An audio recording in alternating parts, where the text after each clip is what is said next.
and share my screen. Next.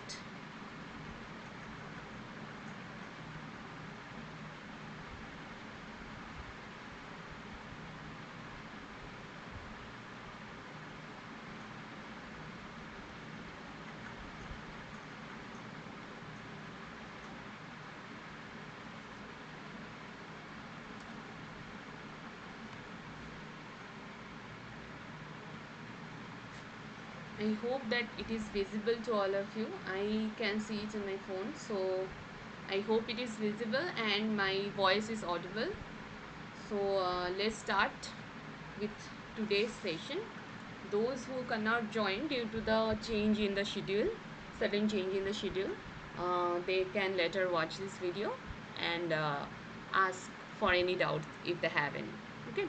So today's section will be about uh, coenzymes, cofactors, prosthetic groups, and vitamins, etc. So let us start with the first question. So most of the questions will be mainly memory based, where you need explanation or there is a scope for explanation. I will definitely explain it, but most of the questions are basically memory based, because you do not need to entirely memorize all the structures of the vitamins, but their names and everything. So based on those, the questions will remain. So let us start. So this is from week 9 lecture materials. That's why it is titled as week 9. So the first question for this session is, the active form of vitamin B6 is known as what? So there are 4 options. Let me just take this. Yes. So there are 4 options. First is pantothenic acid, B is pyridoxal phosphate, C is biotin, and D is folic acid. Now the question is asking, what is the active form for vitamin B6 among them? Now as you remember that for vitamins to function as coenzymes or cofactors, they needs to be activated, most of them, except a few vitamins, others needs to be activated so that they can take part alongside enzyme for a specific reaction. So when you have your vitamin B6, you need to activate it and then it can act. So the active form of vitamin B6 is what? That is your question. So we have your 4 options. The first one, the pantothenic acid, corresponds to the active form of, corresponds to the, there is a bit problem, what,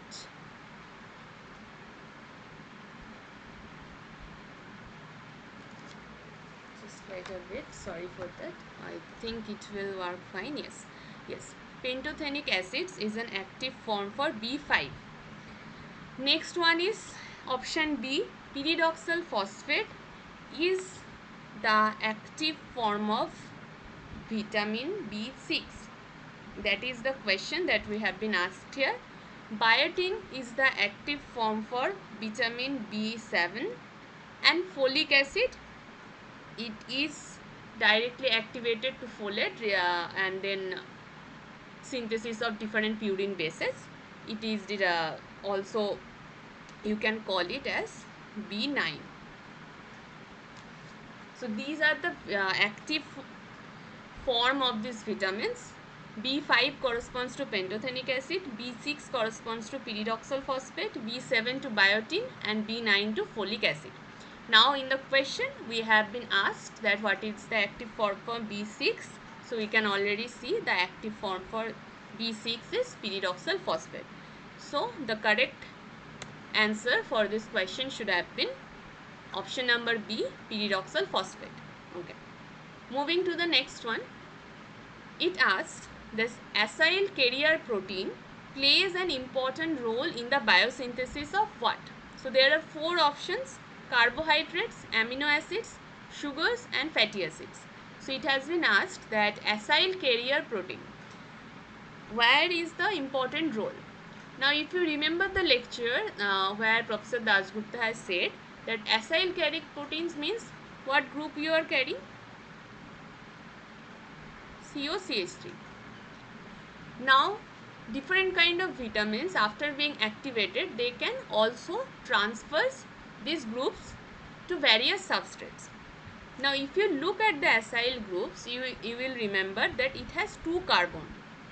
That means whenever a vitamin or a cofactor will transfer this acyl group to a particular substrate, that means 2 carbon is being transported at a time. 2 carbon you are adding. And where we have learned this, where most of the time the carbons are added in number of 2, that is in case of fatty acids. Because if you do remember, whenever we read about the long chain of fatty acid, like you have a COOH group and then you have a long chain of fatty acids.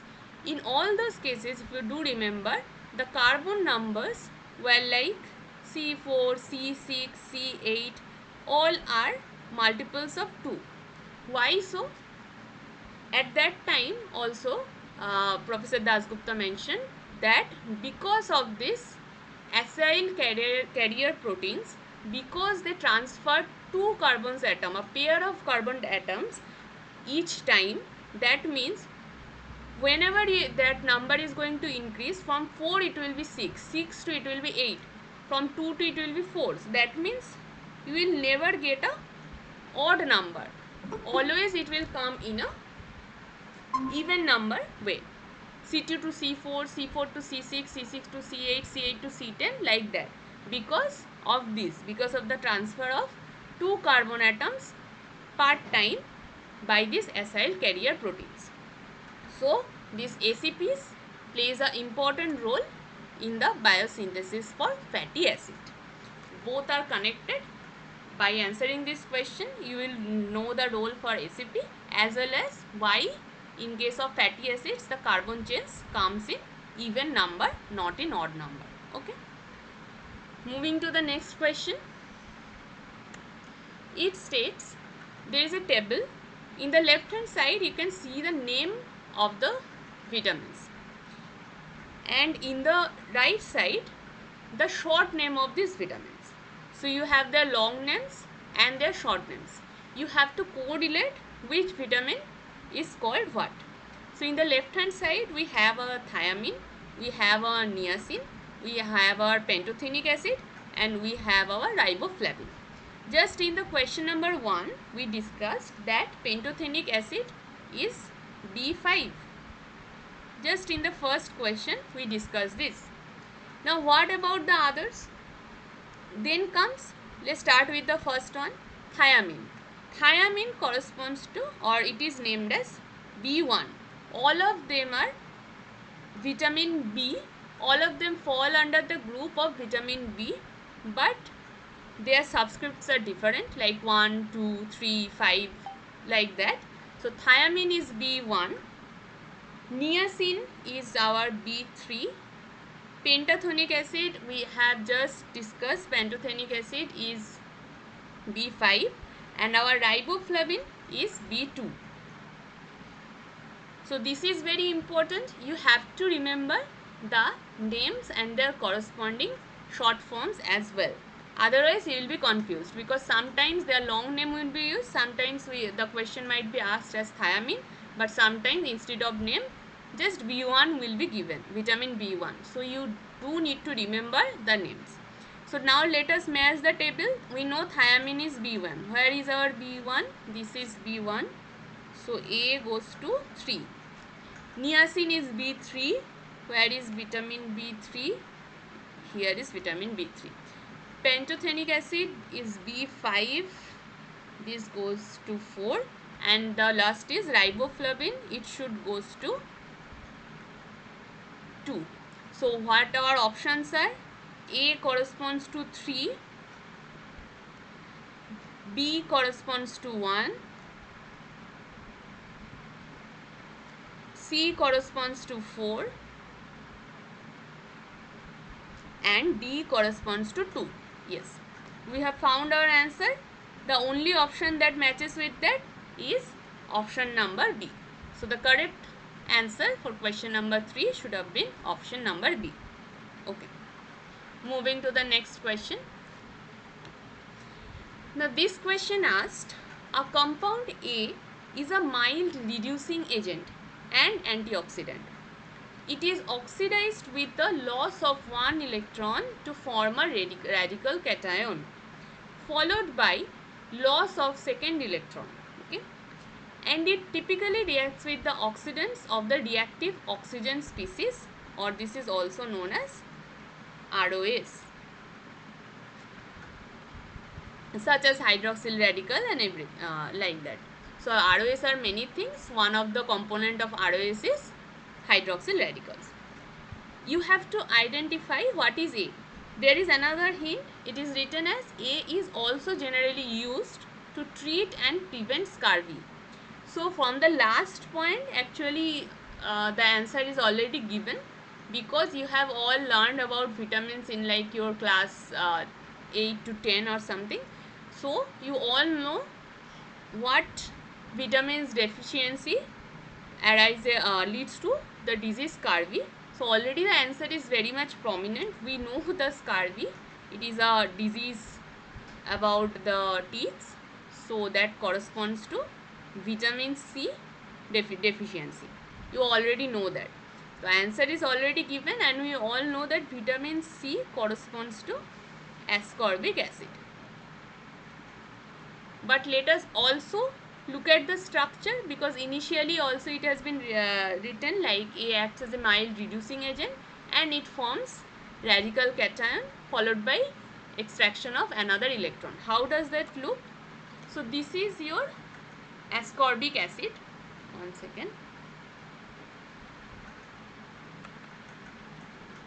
So this is your ascorbic acid.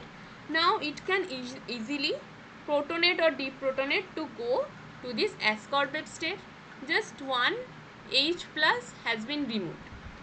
And once you form this O minus means there are actually two electrons. Now you can just take up one electron. If you take out one electron from here, it will lead to the formation of, say if I break here, then the ring will look something like this, O minus. So we have our double bond, single electron transfer from this bond and single electron transfer from this bond. This will lead to, I am not drawing the other substituents.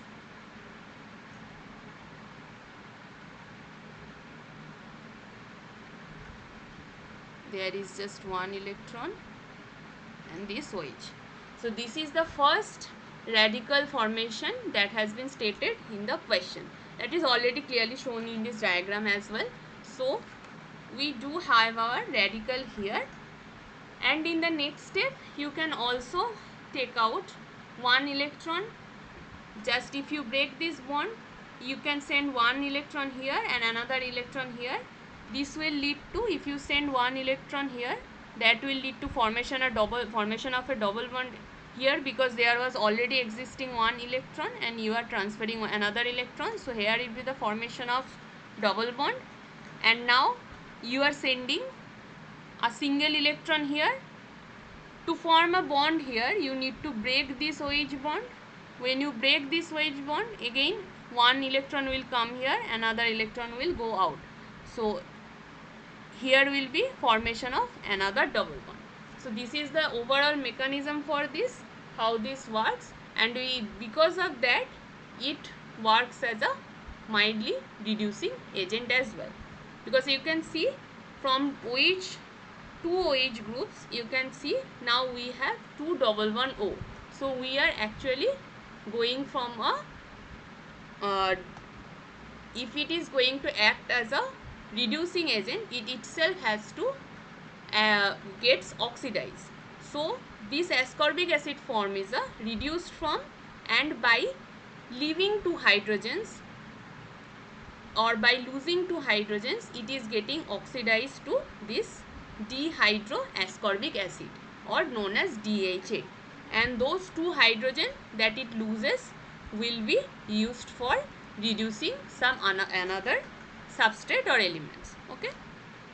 So according to all the hints that were given to this question, always remember that ascorbic acid can act as a reducing agent where it can give off 2H plus ultimately. 2H plus from these two OH groups which can reduce another substance, and ascorbic acid itself gets oxidized to DHA or dehydroascorbic acid. And obviously we all know the deficiency of vitamin C leads to the disease scurvy. Okay, let's move to the next question. It states, it is generally advisable to not consume raw eggs. Raw eggs contains the protein avidin.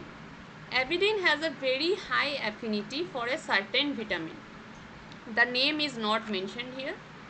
So it is written that avidin has a affinity for certain vitamin. Upon binding with this vitamin, it gives rise to the vitamin deficiency symptoms. What vitamin we are talking here about? That is your question. So this is a very common question. You have numerous times heard that we should not eat raw eggs because it might lead to the deficiency of what vitamin? Vitamin B7, which is also known as biotin. So vitamin B7, which is also known as biotin, is actually has high affinity for avidin. Okay, so whenever you are eating raw eggs, that avidin, if it tightly binds with vitamin, and you know you need to convert vitamins to cofactor for it to work. So if it already has tightly bound, most of the time it's like, you can think of it like the enzymes, although it is not an enzyme, you can think it like that. If it is tightly bonded to something else, then it would not be converted to the cofactor that we need for it to function, because something else is already bound to it. So that's why if that happens in your body, the vitamin B7 would not convert into the desired cofactor that we will require for our body to function some specific things. So that's why you need to boil the eggs before you eat it. What will happen if you boil the eggs? You already know that boiling the eggs will denature the proteins. That's why you boil the eggs and see the results. Actually, it becomes from transparent to a white white solid part. So because of the denaturation of the protein, you know that once you denature a protein, it will no longer readily act, because it is already denatured. It will not attach to other things because it loses the ability during the process, because it is not in its active form. Proteins are required to be in its active form for any kind of reaction. So if it was previously reacting with biotin in our body, but as it is now denatured, it has loses the that particular functionality, because it can no longer function that way. That means the harm will no longer be done to our body. That's why we always need to boil the eggs before eating. Okay. Moving to the next question, it states, cobalamin is the only known vitamin that contains a metal ion, namely cobalt. The name is, from the name itself, it is very obvious that it contains cobalt. The name of the vitamin and the disease associated with its deficiency. So what is cobalamin? We all know, we are reading this from a long time, that vitamin B12 is actually known as cobalamin, where we have a cobalt ion that is necessary for its activity. Okay, and if in your body, if you have vitamin B12 deficiency, then it leads to pernicious anemia. So the correct option for these questions, that cobalamin's actual name is vitamin B12 and its deficiency leads to what disease? It is pernicious anemia. Okay, let us move to the next one. This is your question. It is stating vitamin B3 is a part of what? There are four options. ferredoxin, rubredoxin, NAD plus and ATP. This is your question. Again, for this you need to remember their names. As I said in the first question, you do need to remember the long and short names, short abbreviations of all the vitamins. Only in that case you will be able to answer the question, because most of the questions are memory based. You just need to remember their names. So vitamin B3 we have already discussed. What is the name for vitamin B3? It is niacin. Niacin, or it is also known as nicotinic acid. Once you remember the name niacin, or also known as nicotinic acid, from the name itself you can guess which should be the correct option. So vitamin B3, out of all these things, only one option has nicotinic, or this word nicotine in its name, that is C, option number C, NAD plus, nicotinamide, where it is. So let me show you this: nicotinamide adenosine dinucleotide phosphate. You know that all thing, and it is just nicotinamide adenine dinucleotide plus this one.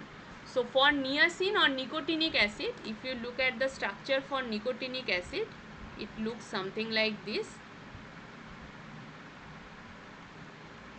It is your nicotinic acid, and for it to function, for vitamin B3, it should be converted to cofactors. So first it is transformed from nicotinic acid or niacin to nicotinamide, where the COOH groups becomes converted to CONH2, that is shown here, and then it acts as for a redox reaction. You can see NAD plus can convert to NADP plus in presence of different enzymes that are required.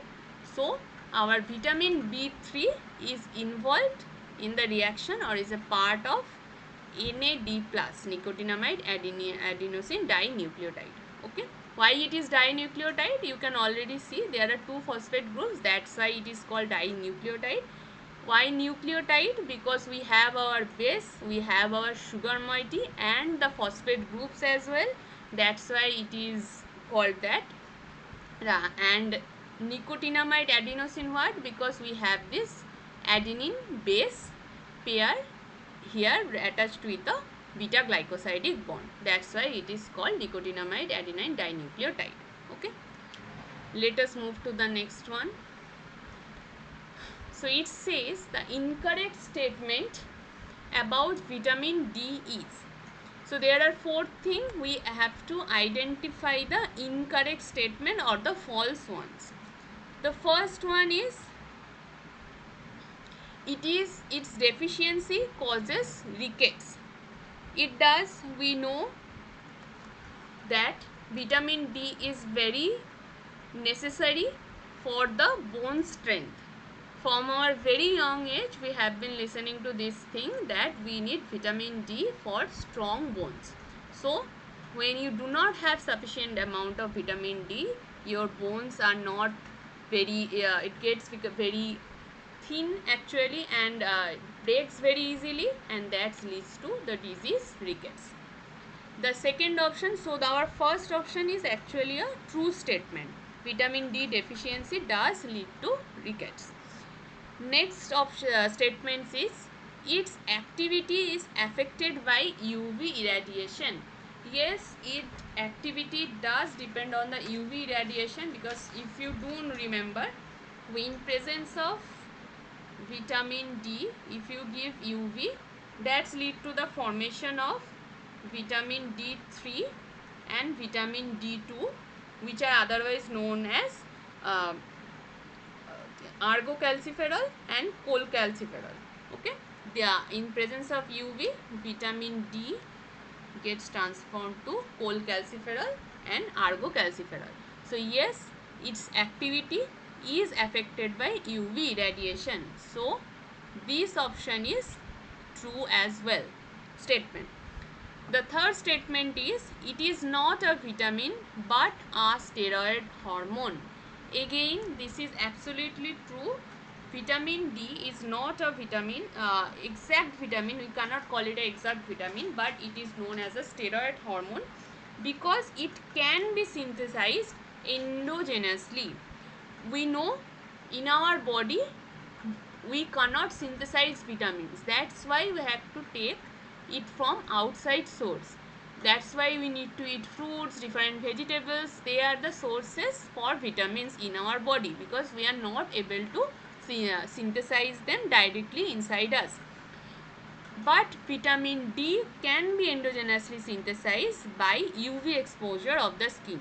From the very young age, you have also listened to these things that if you just rub oil in your skin and sit in the sun outside, you can generate vitamin D. It is necessary for vitamin D production, and that is absolutely a true thing. You can synthesize that endogenously through UV exposure of your skin.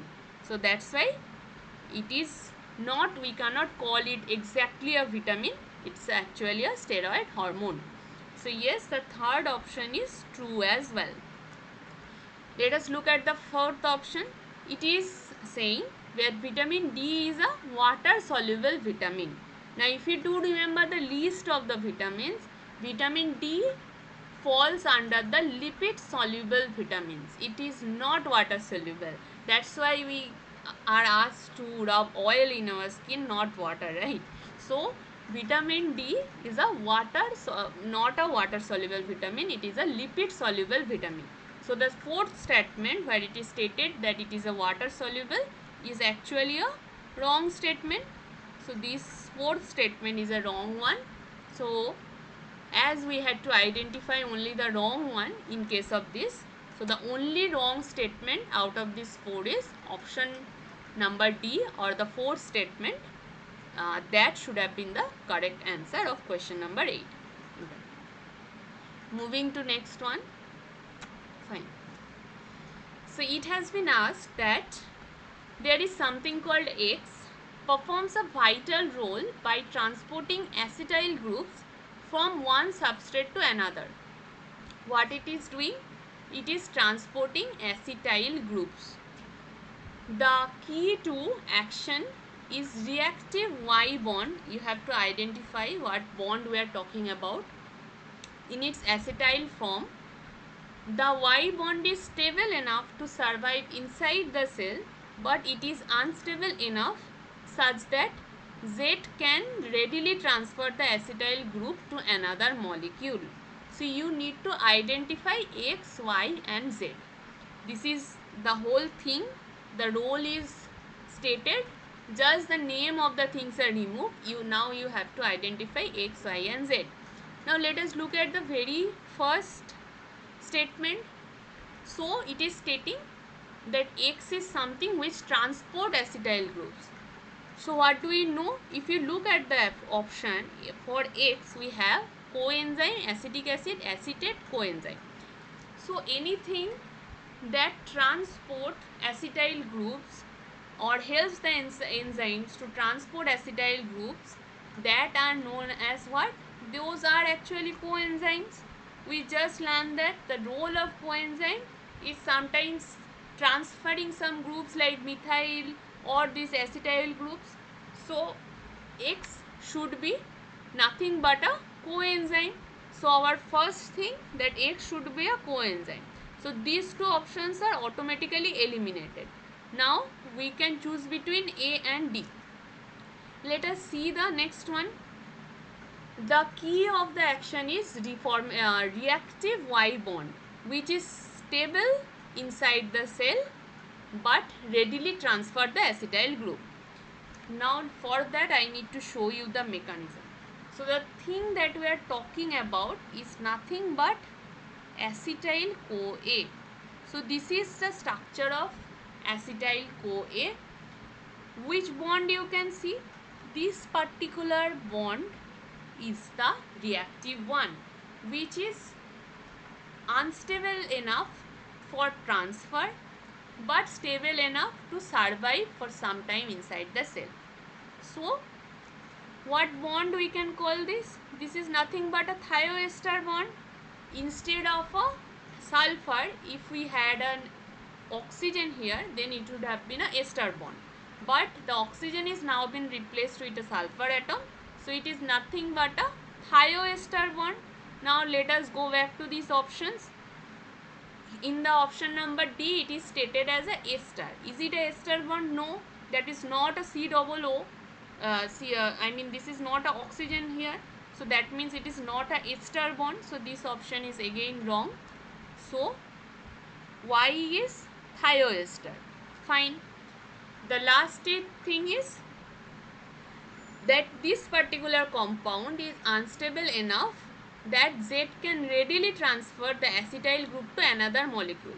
So the overall thing is known as Z. This particular bond was called as X, which we already identified as thioester, and the whole compound they are talking it as a Z. So what it is? What is the name of this particular compound? It is known as acetyl CoA.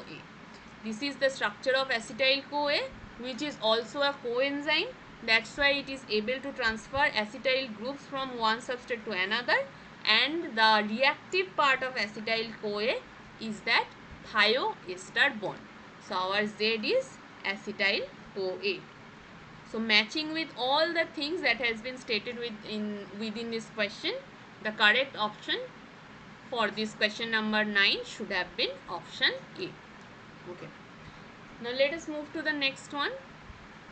Oh, okay. So this is just shown here as a diagram that how acetyl CoA is formed and what role it has. So we have already discussed that during transfer of acyl groups, because if you see here, HCOCH3, basically it will transfer this COCH3 group or this acyl group to some other substrate, and acyl group transfer is involved in fatty acid. We have already done this in some previous question in this session, that the two carbon atoms are actually transformed and that is used for the synthesis of fatty acid. That is the diagram overall showing the synthesis of acetyl CoA, how does that forms with the help of different enzymes, and then what does it do in our body. Okay, let us move to the next one. It is stating cofactors are generally formed from vitamins. However, not all vitamins are converted to cofactors. That is the true thing. Not all vitamins are required to be transformed to cofactors for their action. Some of them can themselves act alongside enzyme without being converted to cofactors or without being activated actually. So which of the following statements holds true regarding vitamins being converted to cofactors? So we need to find out the true statements. So these are our options. Let us look at the first statement. The first statement is none of the water soluble vitamins are converted into cofactors. This is absolutely wrong statement. Why so? Because we already know, just a few slides back we discussed about the transformation of different kind of vitamin B into their activated form. Just about niacin, we just discussed about niacin or nicotinic acid, how it converts to nicotinamide, or in case of say vitamin B1 thiamine, how it gets transformed to TPP. So water soluble vitamins, they do require to be converted into cofactors. Not all of them, but most of them are required to convert into cofactors. So this statement is absolutely a wrong statement or a false statement. The next statement is none of the fat soluble vitamins are converted into cofactors. Again, this is wrong as well. Although not many vitamins need water soluble vitamins do need to does not need their activation or does not need to be converted into cofactors, but stating that none of them require their activation is a wrong statement. Some of them do require to be converted to cofactors for their function. So again, this is a false statement as well. Third statement is except vitamin C, all other water soluble vitamins are converted to cofactors. Exactly. In case of water soluble vitamins, one second. If you do remember, just let me write it down here. We have our water soluble vitamins and we have our lipid soluble vitamins. Fine. In case of water soluble vitamins, we have B1, B2, B3, B5, B7, B9, B12, folic acid, and ascorbic acid. And in case of lipid soluble ones, we have A, D, E, K. So in this list, apart from ascorbic acid, which is also known as vitamin C, just a few slides back we discussed about this, except vitamin C, all other water soluble vitamins requires to be activated or requires to be converted to cofactors so that they can work with enzyme. Only vitamin C can directly transfer those hydrogens, thereby acting as a reducing agent. We just show the mechanism in some slides back, that how does it work. Only ascorbic acid is able to do that, others need to be converted into cofactors. And the next, so this third statement is a true statement. And the last statement is, except vitamin K, no other fat soluble vitamins are converted to cofactors. So what fat soluble or lipid soluble vitamins we have? A, D, E, K.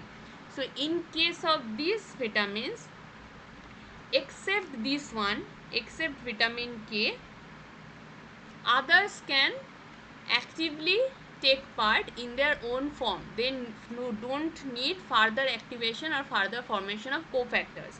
But vitamin K is the only fat soluble vitamin that needs to be converted to cofactor for its function. So yes, again the fourth option is our true statement. So how many true statement we have? 3 and 4. Only one option we can see, option number D, where it is written that these statements are the true ones. So correct option for question number D should have, question number 10 should have been option number D. Okay, moving to the next one. It is stating beta carotene is the pigment that gives carrots, sweet potatoes and other yellow vegetables their characteristic coloring. Okay, we all know that it can also be converted enzymatically to a certain vitamin, namely what? So these are the options. You have to identify what gets enzyme beta carotene after being enzymatically converted, which vitamin it transformed to. So again, this is the thing. Vegetables, they can actually they synthesize this beta carotene, but we are unable. That's why we need to eat these things, so that after this beta carotene gets in our body, it can be enzymatically converted to a certain vitamin that is required for us. We need a certain vitamin, but we cannot synthesize it directly. The source beta carotene we need to consume from outside through vegetables, and then it can be converted in our body to the required vitamin. So what is this vitamin? It is none other than vitamin A. That is why you always hear that eat carrots. Most of the time, eat carrots. It is good for your eye and everything. So this is the structure for beta carotene. Here it is shown. You can intake this from outside, and after it gets in our body through different enzymatic conversion. So this is the formation of retinol. Again, after enzymatically converted by dehydrogenase, it can form the last one, that is retinol. That is very important in case of our eye. So vitamin A. So beta carotene gets transformed to vitamin A through different enzymatic activations. Okay. So the correct option for this question number 11 should have been option number C. Fine. Let us see the next one. You have to identify, so there are two structures that are given here. One is A, another is B. You need to identify A and B along with the family of base attached to the pentose sugar. So what is our pentose sugar? This one, 5 carbon sugar. So pentose sugar is this.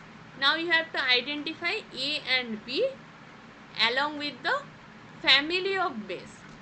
So if you remember what is the family of base, we can classify them in two types just as a family. One is purine and another is pyrimidine.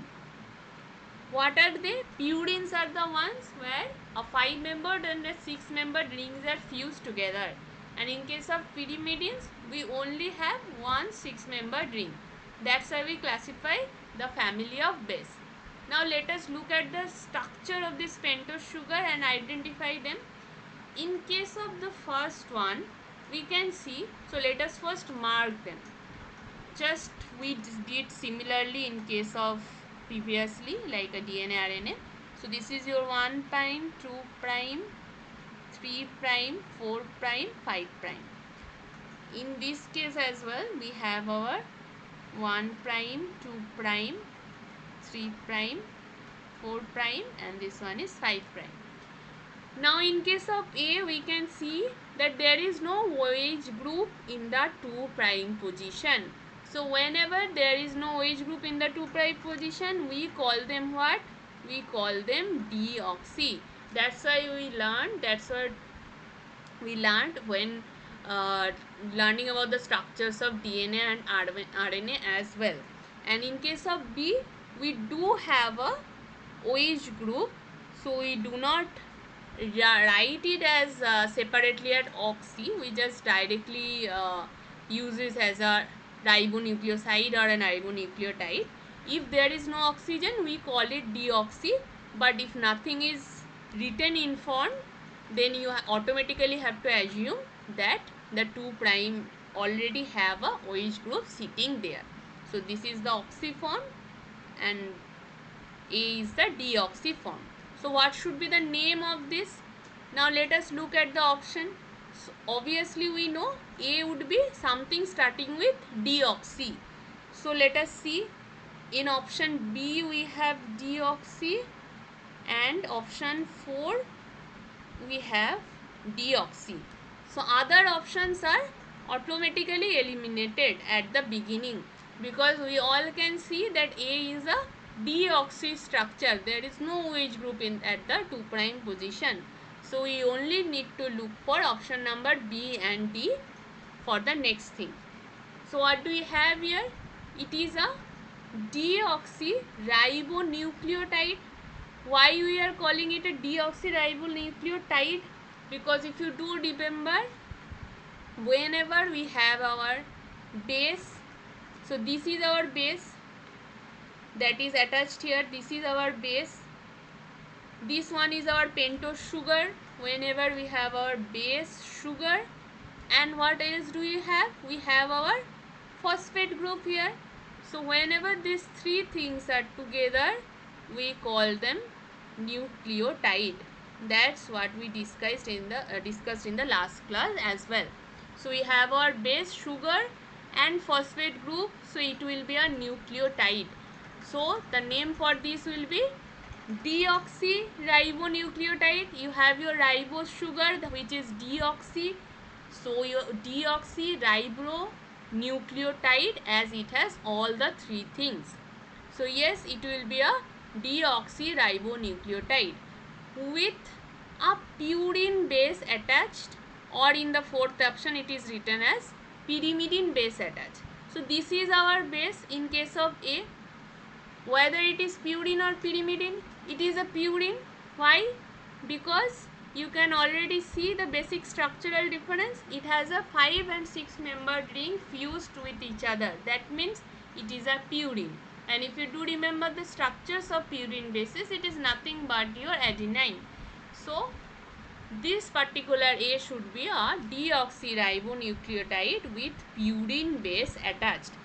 It is not a pyrimidine base. So obviously we already have our correct option, but still let us look at so this option is already wrong, we know, but still look at the structure for B as well. So in case of B, what do we have here? It is the oxy form, so we do not need to write anything before ribonucleotide. Now again let us look what we have here. Here we have our base group. This is our base and this part is our sugar. Fine. Base plus sugar.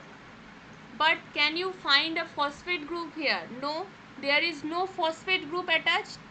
In case of A, there was a phosphate group. Now as there is no phosphate group, there is only base and sugar, so we will call it a nucleoside. That is the difference. It is no longer a nucleotide, but it is a nucleoside. So first of all, it is a oxy form, so you do not need to write anything in the front. So it will be a ribonucleoside. That is all. So we have our, let us go back here. We have our ribonucleoside with what? With a, what kind of base is this? This is only a 6-membered ring. So the family of base that it belongs to is pyrimidine. So overall it is a ribonucleoside with pyrimidine base attached. That should have been the answer. So option number B is matching with everything. So the correct option for question number 12 should have been option B. Okay, let us move to the next one. This is your question. This is a very easy one. The figure shows the classification of cofactors. What is the best option for 1 and 2? So we all know the classification for cofactors. They initially can be divided into two sections. One is essential ions, another is coenzyme. Essential ions can be further subdivided into two groups. One is activator ions and the second one is known as, you already know this, second one are metal ions. Metal ions, in this case, these are also known as metalloenzymes, where you have a metal ions. So what is the basic difference that you have in case of activator ions and in case of metalloenzyme? Both of these contains a metal ion or a ion. You can already understand that in both of those cases they have a ion, but the only difference is in case of activator ions they are loosely bound, and in case of metal ions or metalloenzymes they are tightly bound. That's why they are classified differently. Now coming to the coenzyme, one is co-substrate and another is called prosthetic group. Here also the difference is same. There is an attachment of small organic molecule, but in case of co-substrate it is lightly bound, and in case of prosthetic group this is tightly bound, and most of the time it relates to a covalent bond formation. That's how we classified it. Prosthetic group means the small organic molecule that we're talking about, it is actually attached via a covalent bond. So according to this chart, the correct option should be option number C, that one is metal ions and two is prosthetic groups. So the correct option for question number 13 should have been option number C. Moving to the next one, what do we have here?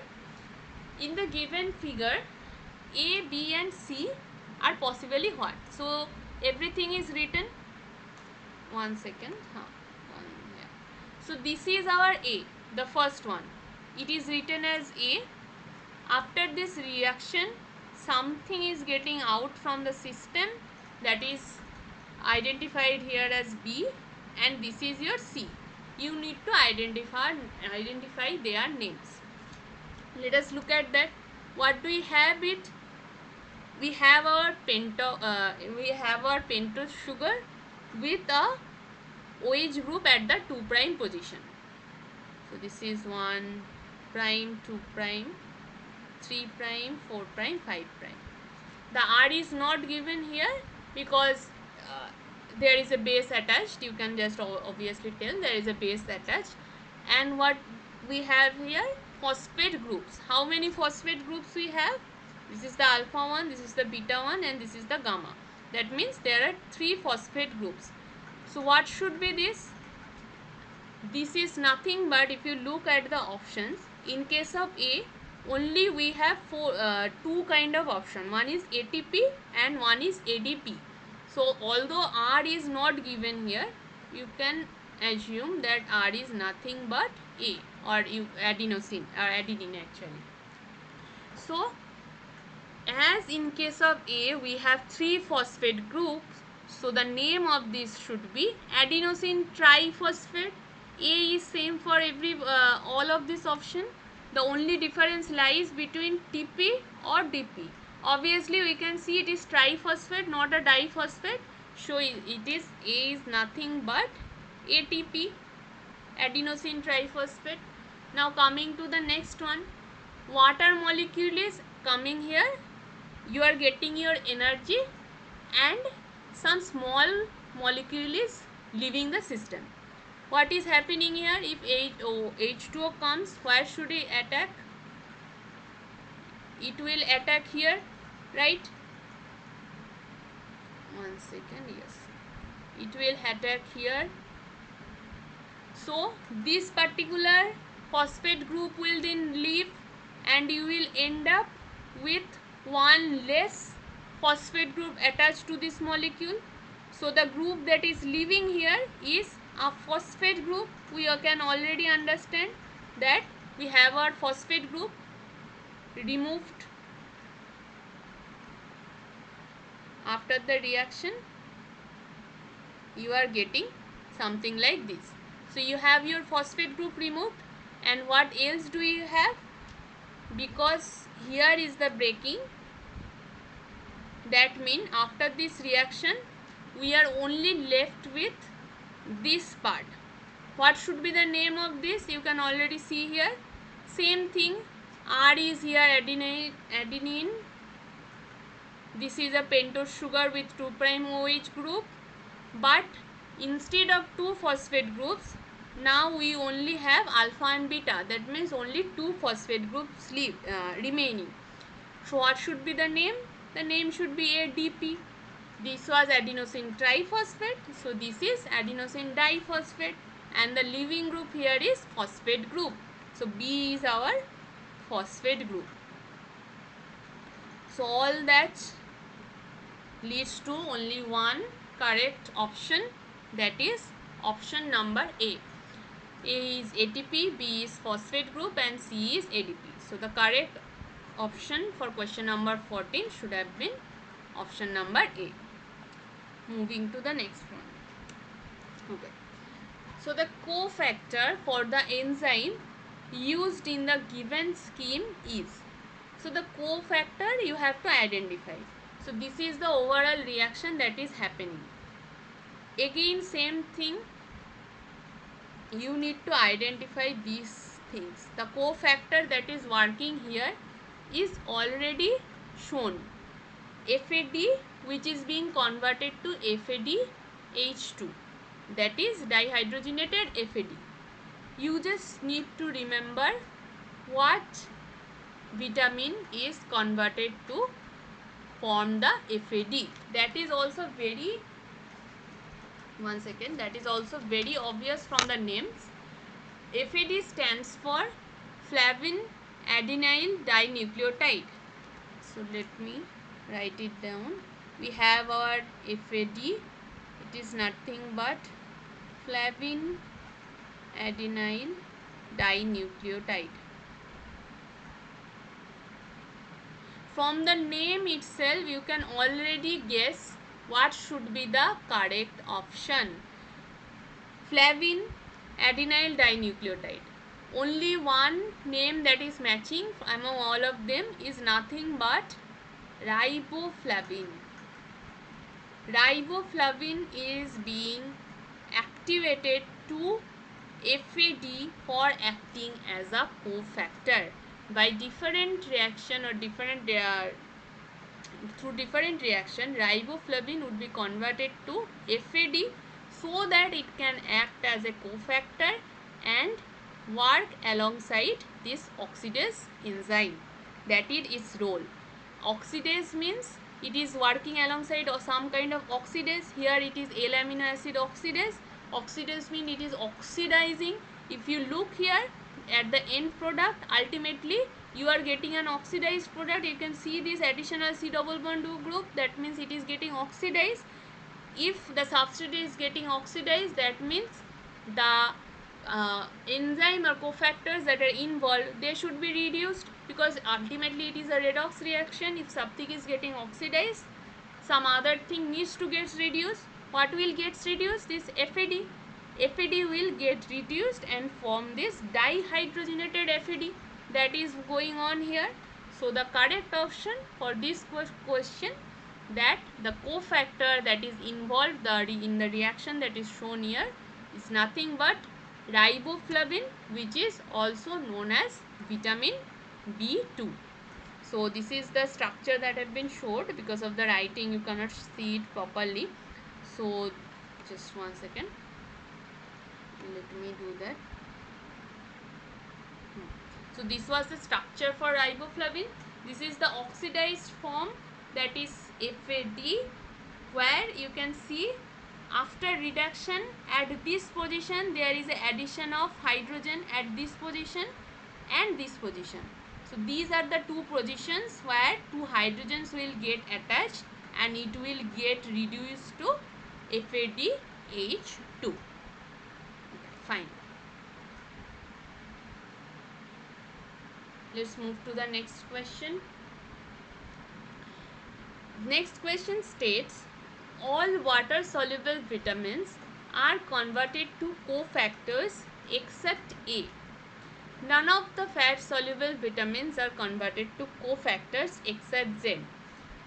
What is A and Z? You already know the answer. We just discussed it in some question, that in the list of water soluble and fat soluble vitamins, in case of water soluble ones, except vitamin C or ascorbic acid, all other vitamins needs to be converted to cofactors for their action except vitamin C. So for water soluble ones, vitamin C is the exception. And in the second case, in case of the fat soluble ones, except vitamin K, others can act independently, but only vitamin K needs to be converted to a cofactor for its action. So you already know that the correct option for question number 16 should have been option number A. Let us move to the next one. Yes. So what it is stating? Okay, just give me 1 second.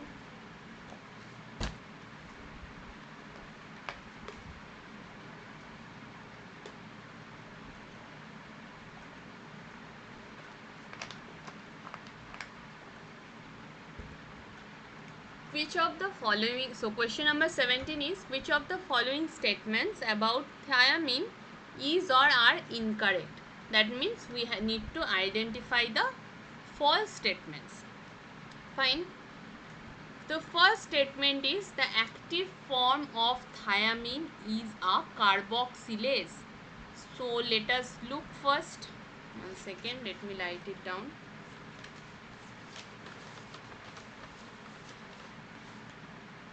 Just let me show it here. Fine. I'm not writing the whole structure, I'm just writing the last part.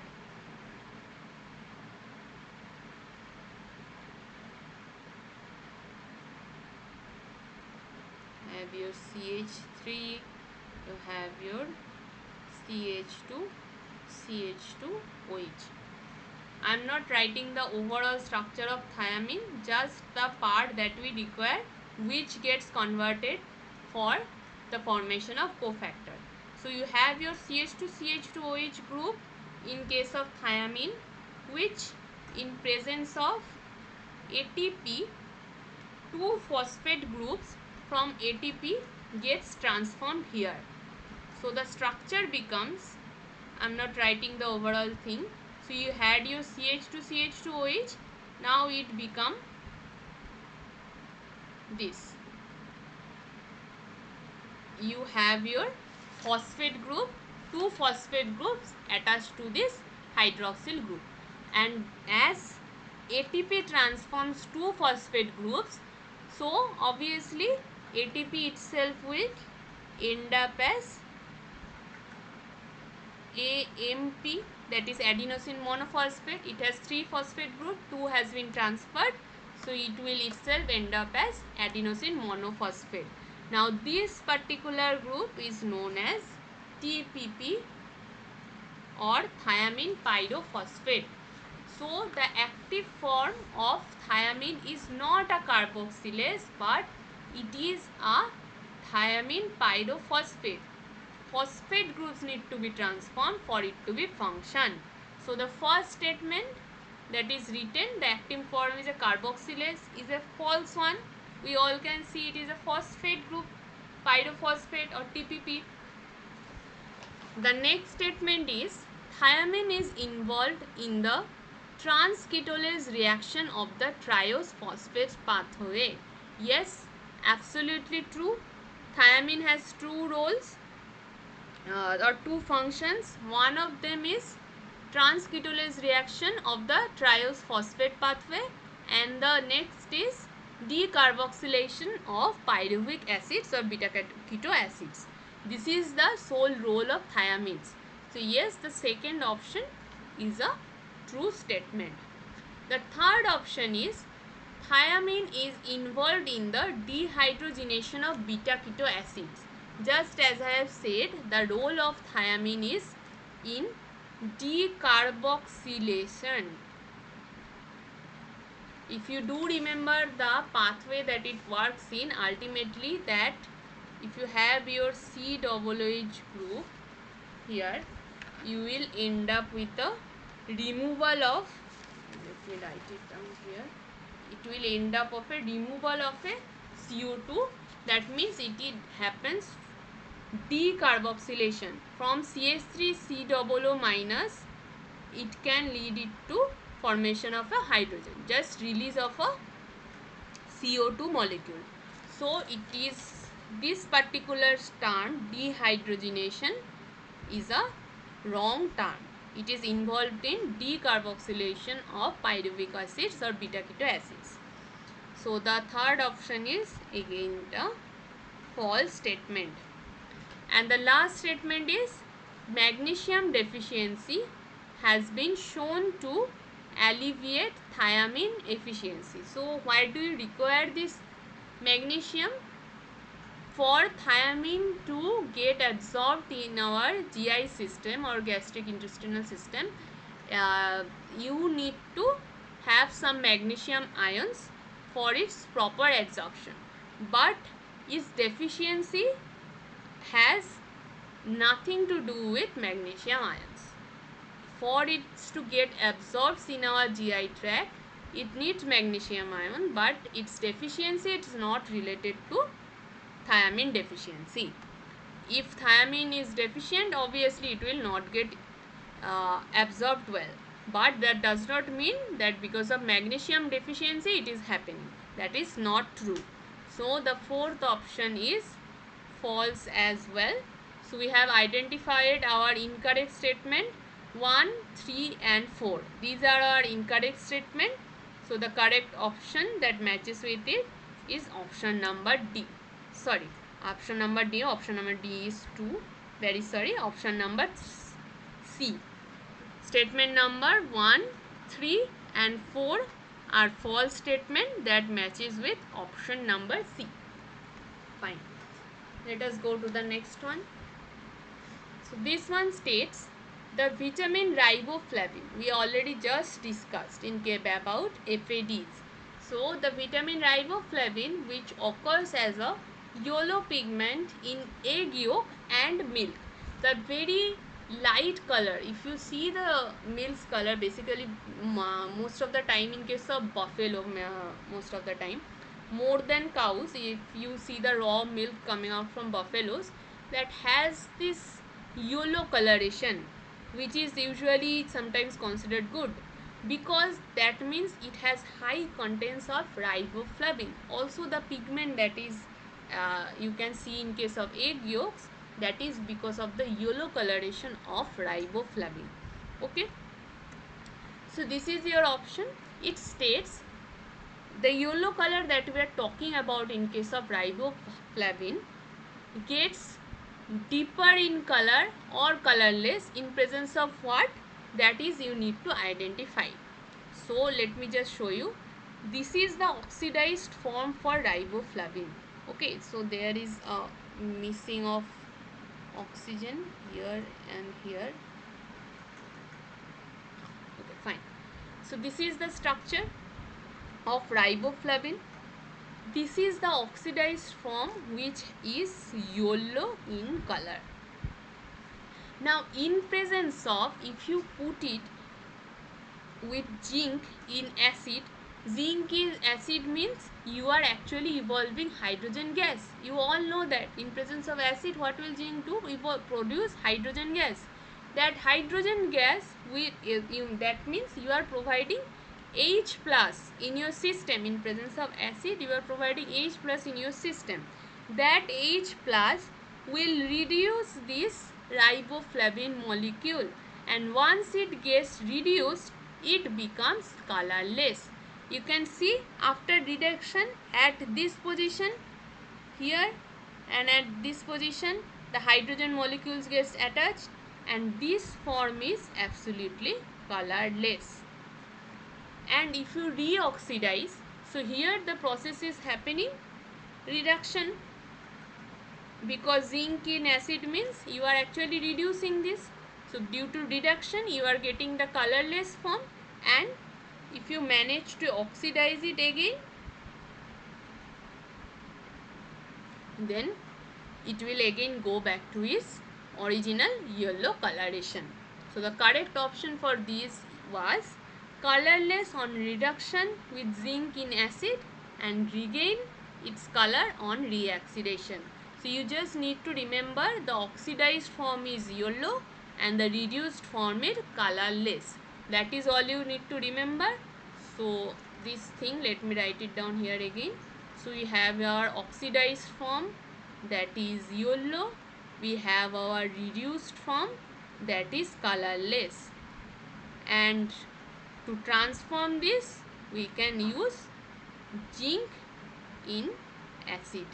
Okay, that is all you need to remember to answer this question number 18. Moving to question number 19. It states the given structure is a derivative of the base. Which of the base? That I think you need to identify. Okay, so this is our structure. Which is the base part? This one is our base. First of all, what family it does belongs to?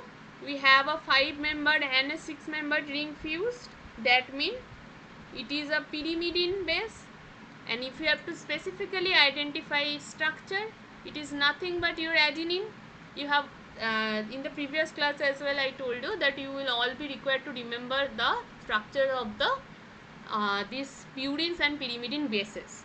So this is actually adenine. So the correct option for question number 19, it was very easy. It is option number A, adenine. Moving to the next one.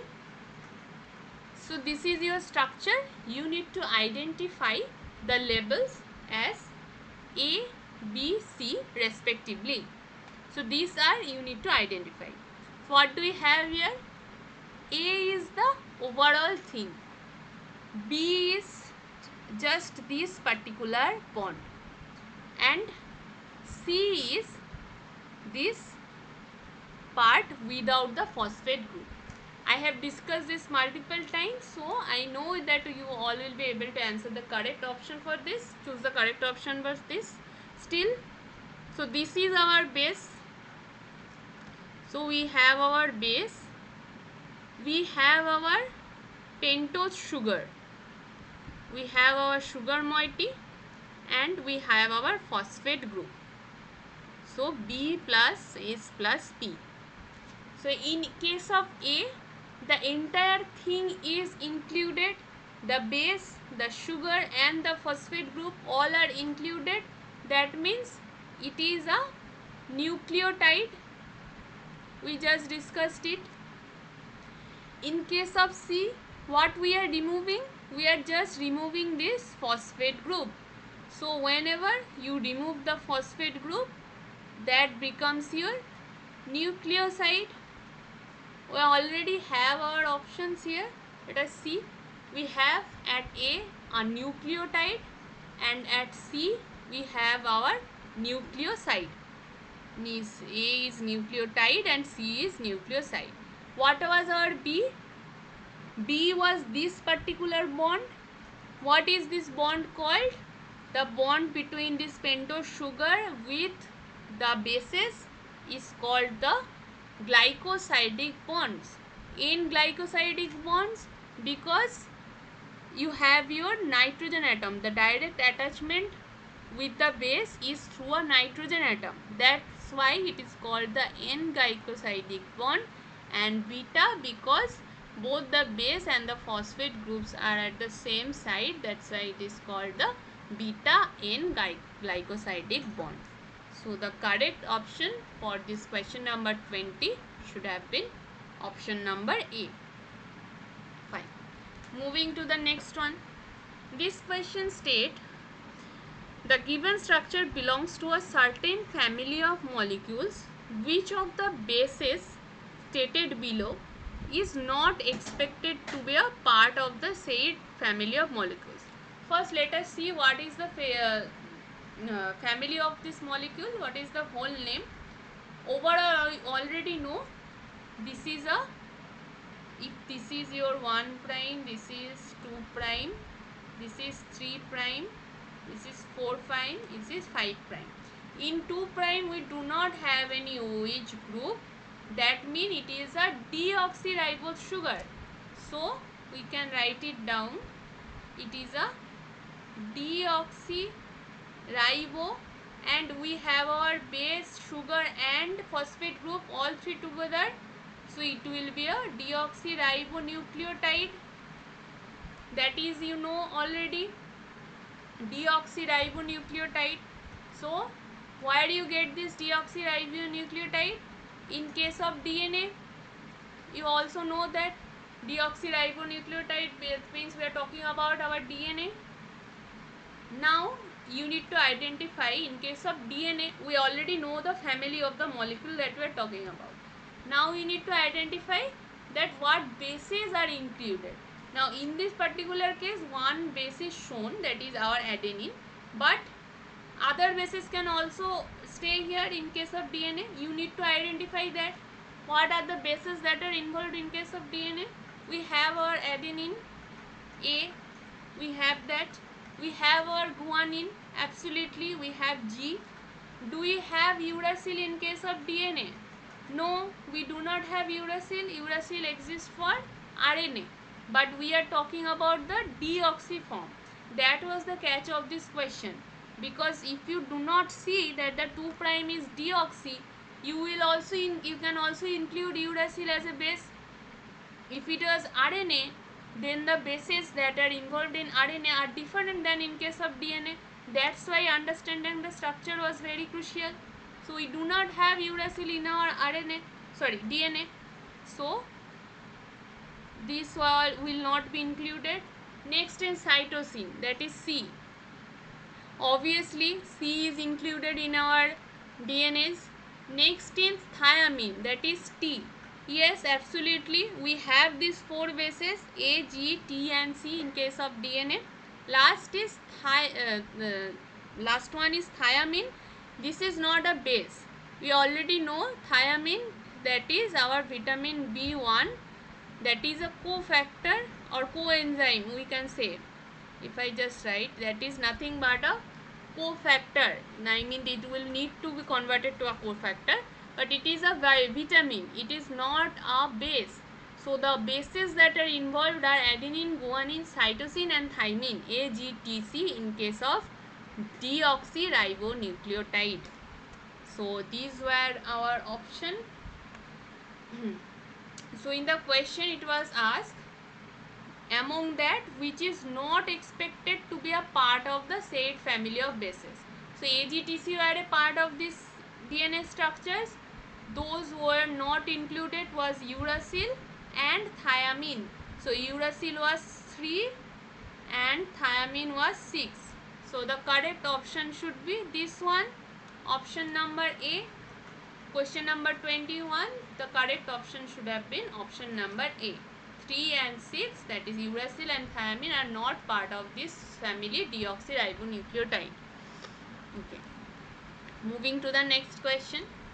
It is saying, identify A and B, state the vitamin that involved in the reaction. So from the option you can already identify what is going on here. First of all, you can see there was hydrogen, there was 2 hydrogen here, 2 hydrogen here. Now one of the one hydrogen from each of these carbon atoms are taken up and we can see the formation of double bonds. That means from going from this one to this one, we are actually losing 2 hydrogen atoms, right? 2 hydrogen atoms we are losing, that's how we are forming this double bond. So that means what kind of reaction this is going on? This is an oxidation reaction that has been happening for the substrate. If the substrate is getting oxidized here, that means whichever thing is involved in this process is getting reduced, because in case of redox reaction, as I just said, if the one thing is getting oxidized, the other thing has to be reduced. If the substrate is going for oxidation, then the molecule that is involved for this reaction will get reduced. So now we need to identify A and B. From the option, obviously you can identify what should be the A. That should be the FAD, and after it gets reduced, it gets converts to FADH2. Just a few slides back we showed that in case of FAD, where does the hydrogen gets attached to? The positions we already showed, so where the hydrogen get attached and it converts itself to FADH2, and in that process the substrate gets oxidized. Okay, so A is FAD, B is FADH2, and we had already discussed this again. This flavin, there is flavin in its name, that means the vitamin that it is associated with, or FAD, is a cofactor that is coming from riboflavin. Riboflavin gets activated to the cofactor named as FAD. So the correct option should have been A is FAD, B is FADH2, and the vitamin that is associated in this overall reaction is no one but riboflavin. So question number 22, option number A should have been the correct one. Let us move to the next one. This one states the structure shows adenosine triphosphate. So yes, we have our adenosine group here and there are 3 phosphate groups, so it is our adenosine triphosphate. It is an important and versatile molecule that can donate X, Y and Z moieties. So there are 3 things that are marked. The black box that you are seeing is marked as X. This red one box that you are seeing, that is marked as Y, and the final one, this blue part, is marked as Z. So you need to identify this X, Y and Z moieties. So initially in this question number 23, we first need to identify the Z one. So what do we have in this Z one, this Z blue box? We have our base adenine, we have our sugar, oxidized oxy sugar, our pentose sugar, we already have this. And what another thing we have? One phosphate group. Only one phosphate group we have. Sorry, let me write it down properly. One phosphate group we have here. So what should be the name of this? That should be adenosine monophosphate, right? So what is the short form for that? AMP, adenosine monophosphate, or AMP, which is also known as adenylyl group. So the correct option for question number 23 should be option number D. Moving to next one. So in this question they are saying, given that dopamine is an amine neurotransmitter, name the vitamin that helps in this process. So we have the overall reaction that is shown here. How it is converting to dopamine, everything is shown here. Now looking at their structures, you need to identify that what vitamin is involved here. How can we identify that? First of all, let us look at the structure here. One second. You can see the structure here. If you can find a similarity, what is this? This is a phenylalanine. That means it is nothing but a amino acid. So what we are dealing here? We are dealing with an amino acid. Our NH2CH2COOH and NH2CH2COOH, and here we have our CH2PH group as the side chain. So we have our phenylalanine here, that is being converted to some additional groups are being attached here, and the side chains are also being converted. You can see that decarboxylation is happening here. Here also addition of OH group is happening. Another addition of OH group is happening in that case, and at the last step decarboxylation is here. Now to answer this question, you do not actually need to go through all the process at all. Just by looking at the very first substrate, you can identify which vitamin is involved here. We are dealing with an amino acids, and which vitamin is known to deal with amino acids? They are pyridoxal phosphate. You all know that they belong to the B6 family. Pyridoxal phosphates are something that deals with amino acids modifications. They can lead to their isomerization, decarboxylation, or some side chain eliminations as well. So anytime you see some amino acids and their modification, that means pyridoxal phosphates, or let me just write it down. Yes, pyridoxal phosphates or PLPs that belong to the B6 family are involved. So just by looking at the substrate, you can identify in this particular case what vitamin has been involved. So the correct option for question number 24 should be option number B. Okay. The next question is, identify the DNA bases derived from the structure shown. Everything is given here. It's also a memory based question because the overall pathway for the synthesis is not shown to you. So this is nothing but our folic acid. So folic acid is the primary structure for which we get the purine bases. So they lead to the formation of purine bases.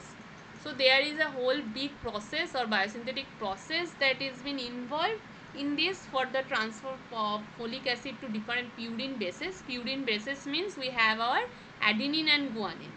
So by looking at this structure, you can somewhat guess that this moiety, some modifications in this moiety and here as well, will lead to the formation of adenine and guanine, but the entire synthetic process is not shown. Just remember, folic acid is something that you will require to ultimately reach to the very important purine bases, adenine and guanine. So the correct option for question number 25 should have been option number B. Okay. So this question, it states, considering the reaction scheme provided below, state the product that is formed. So what is this reaction? We have our thiamine. Just we discussed this as well in some other question. We have our TPP synthetase, the enzyme that is required to activate thiamine to its cofactor form. So thiamine needs to transform to a cofactor for its activity. We know thiamine or vitamin B1 acts as decarboxylation for pyruvic acids and another time. So how does this happen? For its activation, we have the generation of TPP. Just a few slides back we discussed the active cofactor form of thiamine is TPP or thiamine pyrophosphate. How does that happen? In presence of TPP synthetase, this enzyme, two phosphate groups from ATP or adenosine triphosphate gets transformed here. So you will have your hydrogen removed and then addition of this two phosphate groups below. So this is the TPP or thiamine pyrophosphate that is synthesized as cofactor. Now this cofactor further takes part in other reactions alongside the enzymes. Okay. So the correct option for question number 26 should have been thiamine pyrophosphate or TPP. Okay. I think this is the last one. So it states, identify the correct statements. So we have to identify the true ones. Correct means the true ones we need to identify. The first statement is, all water soluble vitamins except vitamin C are converted to cofactors. That is absolutely true. I have multiple times discussed that vitamin C does not need further activation. It can directly take part in the redox reaction and can itself get oxidized, and by the in that process it can reduce its different substrates. That's why it acts as an antioxidant. Itself gets oxidized and it can reduce other substrate without being converted to a cofactor. So yes, statement 1 was a true statement. Second statement is, all water soluble vitamins except vitamin K are converted to cofactors. So first of all, the wrong thing is vitamin K is not a water soluble vitamin. It is a lipid or fat soluble vitamin. So the very beginning of this statement is absolutely wrong. So this is a false statement. Third one, none of the lipid soluble vitamins except vitamin C are converted to cofactors. Again the statement is wrong because vitamin C is not a lipid soluble vitamin. Vitamin C is a water soluble vitamin.